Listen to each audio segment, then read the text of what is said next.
Hello students, welcome to my channel source बर्डनी। आज हम देखेंगे सेंट्रल डोग्मा क्या होता है। सेंट्रल डोग्मा क्या होता है? यह डीएनए से लेकर आरएनए तक प्रोटीन के जो पाथवे है उसे रिफर करता है। आगे हम देखते हैं, यह डीएनए में जो जेनेटिक इंफॉर्मेशन होती है उसे साइटोप्लाज्म में पहुंचाया जाता है। जो डीएनए में किसी भी पर्टिकुलर कैरेक्टर के लिए जो जीन्स होती हैं वह सबसे पहले ट्रांसक्रिप्शन की प्रोसेस के द्वारा एमआरएनए में ट्रांसक्राइब्ड किया जाता है और उसके बाद जो एमआरएनए में जो कोड होती है, जो इंफॉर्मेशन होती है, वो कोड के फॉर्म में फिर राइबोसोम तक पहुंचती है जहां पर प्रोटीन का सिंथेसिस होता है। तो यह पूरा जो डीएनए से लेकर प्रोटीन तक का जो प्रोसेस होता है, जो पाथवे होता है, इसे ही हम सेंट्रल डोग्मा कहते हैं। इसे सेंट्रल डोग्मा से रिफर करते हैं। Relation between nucleic acid and protein called central dogma. जो न्यूक्लिक एसिड होती है जैसे डीएनए और जो प्रोटीन के मध्य पारस्परिक संबंध को ही हम सेंट्रल डोग्मा कहते हैं। डीएनए में जो इंफॉर्मेशन होती है प्रोटीन सिंथेसिस के लिए, वह सबसे पहले मैसेंजर आरएनए में कोड के फॉर्म में जाएगी और उसके बाद यह राइबोसोम तक पहुंचती है। राइबोसोम क्या होता है? राइबोसोम एक फैक्ट्री के रूप में काम करता है जहां पर प्रोटीन सिंथेसिस की प्रोसेस होती है। इस तरीके से जो प्रोटीन सिंथेसिस के लिए जो जेनेटिक इंफॉर्मेशन डीएनए में होती है उसी के आधार पर ही राइबोसोम में फिर प्रोटीन का सिंथेसिस किया जाता है। यह प्रोसेस ट्रांसलेशन कहलाती है। एंड जो डीएनए से एमआरएनए बनने की प्रोसेस क्या कहलाती है? यह ट्रांसक्रिप्शन कहलाती है। इस तरीके से एक पाथवे होता है, इसे ही हम सेंट्रल डोग्मा कहते हैं। डीएनए से आरएनए बनता है, फिर आरएनए के बाद राइबोसोम में प्रोटीन का सिंथेसिस होता है। राइबोसोम में क्या होता है? राइबोसोम में इंफॉर्मेशन के कोड के रूप में जो इंफॉर्मेशन होती है वह कोड के फॉर्म में होती है और इस कोड से ही फंक्शनल प्रोडक्ट बनता है। फंक्शनल प्रोडक्ट यानी प्रोटीन्स, जो प्रोटीन्स होता है उनमें ट्रांसलेट किया जाता है। इन इंफॉर्मेशन के आधार पर ही जो प्रोटीन होता है उन्हें ट्रांसलेट किया जाता है। Protein synthesis control by nucleic acid. जो प्रोटीन सिंथेसिस की प्रोसेस होती है वह न्यूक्लिक एसिड के द्वारा कंट्रोल होती है, क्योंकि हम देखते हैं कि जो डीएनए में जेनेटिक इंफॉर्मेशन होती है उसके आधार पर ही प्रोटीन का सिंथेसिस किया जाता है। तो यह जो न्यूक्लिक एसिड होती है वही जो डीएनए होती है वही जो प्रोटीन सिंथेसिस की प्रोसेस होती है उसे कंट्रोल करने का काम करती है।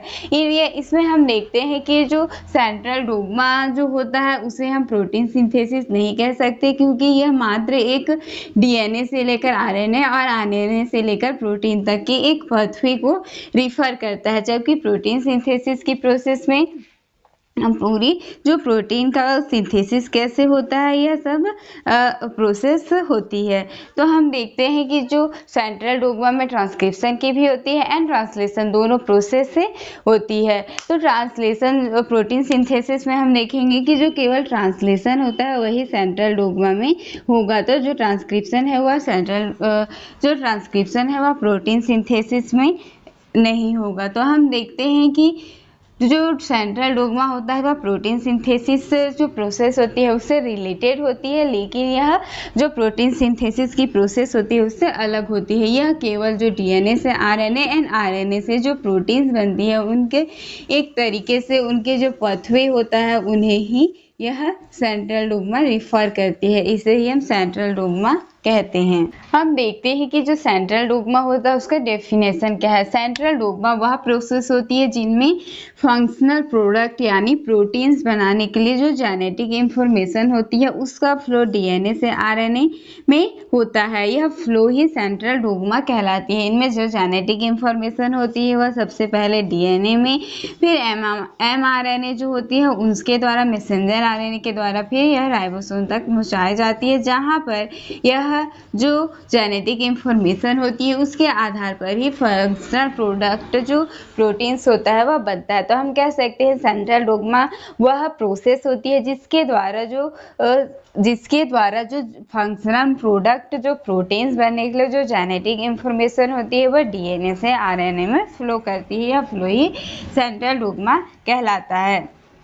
इसमें हम देखते हैं कि डीएनए में से जो जेनेटिक इंफॉर्मेशन होती है वो एक बार जब प्रोटीन्स बन जाती है तो जो जेनेटिक कोड होते हैं वह रिटर्न नहीं हो सकते। इनमें कोड के आधार पर जब यह कोड आगे मैसेंजर आरएनए में ट्रांसक्राइब्ड कर दिए जाते हैं उसके बाद यह जो कोड होते हैं वह पुनः रिवर्स नहीं हो सकते। इसमें हम देखते हैं यह डीएनए का स्ट्रक्चर है। जो डीएनए डबल स्टैंडर्ड होता है, इसमें डीएनए में रेप्लिकेशन की प्रोसेस होती है जिससे यह डीएनए अपनी कॉपीज बना सकती है। इसमें हम देखते हैं कि यह जो पूरा डायग्राम दिया गया है इसे ही हम सेंट्रल डोग्मा कहते हैं। इसमें जो ट्रांसक्रिप्शन की प्रोसेस है उसके द्वारा एमआरएनए बना है, जिसमें जो डीएनए में जो जेनेटिक इंफॉर्मेशन होती है वह एमआरएनए में जाती है और इनमें कोड के रूप में होती है। उसके बाद यह राइबोसोम में जाती है जहाँ पर ट्रांसलेशन की प्रोसेस के द्वारा फाइनल जो फंक्शनल प्रोडक्ट होता है वह प्रोटीन्स बनता है। इनमें रिवर्स ट्रांसक्रिप्शन होती है जिसके द्वारा आरएनए से डीएनए जो होते हैं वह बनते हैं। यह सेंट्रल डोग्मा कहलाता है। इनमें जो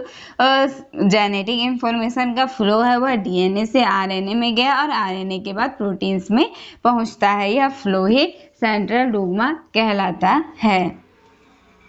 हम देखते हैं कि जेनेटिक कोड क्या होते हैं। जेनेटिक को क्या कोड क्या होते हैं। इनमें जो जेनेटिक कोड होती है उनमें प्रोटीन्स के लिए इंफॉर्मेशन होती है। जो जीन्स में डीएनए में जो इंफॉर्मेशन होती है, डीएनए के जो जीन्स में इंफॉर्मेशन प्रेजेंट होती है वह कोड के रूप में ही मैसेंजर आरएनए में आगे फ्लो करती है।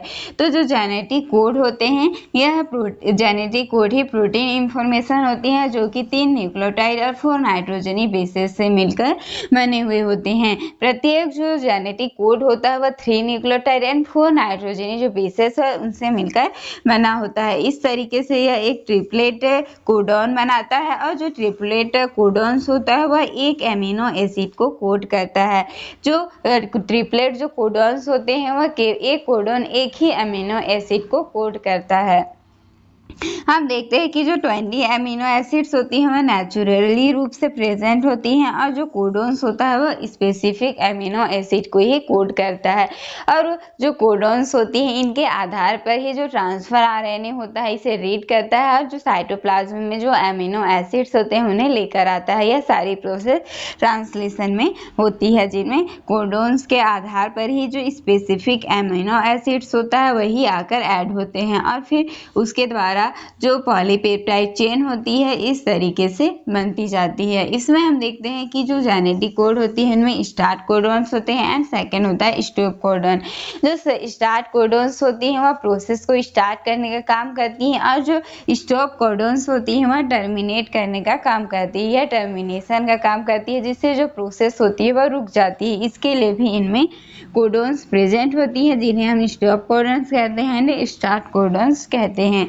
इनमें डीएनए में जो जेनेटिक इंफॉर्मेशन होती है वह कोड के फॉर्म में ही एमआरएनए में जाती है और फिर एमआरएनए से यह ट्रांसलेशन की प्रोसेस में जाती है। इसे ही हम जेनेटिक कोड कहते हैं। इसके बाद हम देखेंगे कि जो इंफॉर्मेशन का फ्लो होता है वो उनके कौन कौन से मेथड्स हैं। हम देखते हैं कि जो जेनेटिक इंफॉर्मेशन होती है उसका फ्लो 3 मेथड से होता है। इनका फ्लो अलग अलग टाइप से हो सकता है। इसमें फर्स्ट होती है 1 वे फ्लो, सेकेंड होता है सर्कुलर फ्लो एंड थर्ड होता है इनवर्स फ्लो या रिवर्स फ्लो। जो जेनेटिक इंफॉर्मेशन होती है वह किन किन तरीकों से आगे फ्लो करती है तो इनके लिए 3 मेथड्स हैं। तो इसमें फर्स्ट हम देखते हैं 1 वे फ्लो क्या होता है। 1 वे फ्लो क्या होता है, इन्हें जो क्रिक साइंटिस्ट थे इन्होंने 1958 में दिया था। इनके अनुसार जो डीएनए में जेनेटिक इंफॉर्मेशन होती है वह ट्रांसक्रिप्शन की प्रोसेस के द्वारा डिफरेंट टाइप्स के ऑफ आरएनए में पहुंचती है और जब ये डिफरेंट टाइप्स के एमआरएनए बनाते हैं और इनके द्वारा जो जेनेटिक इंफॉर्मेशन होती है वह आगे इस तरीके से प्रोटीन सिंथेसिस की जो प्रोसेस होती है वहां तक पहुंचाया जाता है। तो इनका फ्लो किस तरीके से होता है। इनका फ्लो सबसे पहले डीएनए में जो जेनेटिक इंफॉर्मेशन है वह ट्रांसक्रिप्शन की प्रोसेस के द्वारा आरएनए में जाएगा और आरएनए के बाद इनका ट्रांसलेशन की प्रोसेस के द्वारा यह प्रोटीन्स में जाएगा। तो इनका जो फ्लो होता है 1 वे फ्लो होता है। इनमें एक ही तरीके से जो जेनेटिक इंफॉर्मेशन होती है वो फ्लो करती है और न्यूक्लियस से साइटोप्लाज्म में जाती है। इसे ही हम 1 वे फ्लो कहते हैं, जिनमें इंफॉर्मेशन का जो फ्लो होता है वो सिंपल तरीके से होता है, एक लीनियर फॉर्म में होता है जहाँ डीएनए से आरएनए में जाएगा और आरएनए के बाद यह प्रोटीन्स में जाएगा। सेकेंड हम देखते हैं सर्कुलर फ्लो क्या होता है। सर्कुलर फ्लो में क्या होता है, एक सर्कल के समान सबसे पहले डीएनए से ट्रांसक्रिप्शन की प्रोसेस के द्वारा आरएनए बनता है। इस आरएनए में ट्रांसफर आरएनए हो सकते हैं, एमआरएनए हो सकते हैं। उसके बाद जो यह आरएनए बनेगा, इसके बाद ट्रांसलेशन की प्रोसेस के द्वारा इनमें प्रोटीन्स बनते हैं और जो प्रोटीन्स होते हैं वह आरएनए सिंथेसिस के लिए निर्देशन करते हैं, जिसके द्वारा आरएनए एवं डीएनए का ट्रांसक्रिप्शन होता है। इसमें हम देखते हैं कि सबसे पहले जो डीएनए होता है उसे ट्रांसक्रिप्शन की प्रोसेस के द्वारा आरएनए बनता है और आरएनए में फिर ट्रांसलेशन की प्रोसेस के द्वारा प्रोटीन्स बनता है। अब यह जो प्रोटीन्स होते हैं वह आरएनए के सिंथेसिस के लिए निर्देशन करते हैं, जिसके द्वारा आरएनए का सिंथेसिस होता है और आरएनए के बाद फिर आरएनए और जो डीएनए होते हैं वह बनते हैं।